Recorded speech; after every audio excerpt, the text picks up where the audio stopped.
అందరికీ నమస్కారం. మన కథలకు స్వాగతం.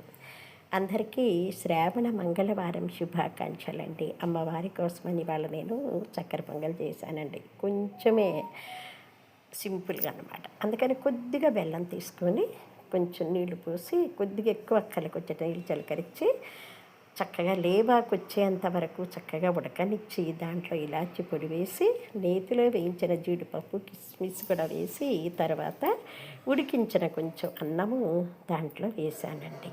అసలు మామూలుగా పాళ్ళు అయితే గ్లాసు బియ్యానికి గ్లాసున్నర బెల్లం వేసి ఒక అర గ్లాసు నీళ్ళు పోసి పాకు రావాలన్నమాట. పాకులో మనము అన్నం ఉడికించి వేయాలండి. బియ్యం పోస్తే ఉడకదు బెల్లం పాకల్లో.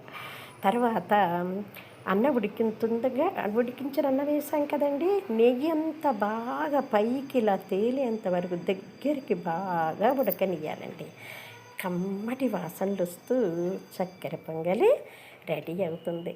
మంగళగౌరి చేసుకునే వాళ్ళు చక్కగా ఇలా చేసి నైవేద్యం పెడితే అమ్మవారి ఆశీస్సు రక్షగా ఉంటుందండి.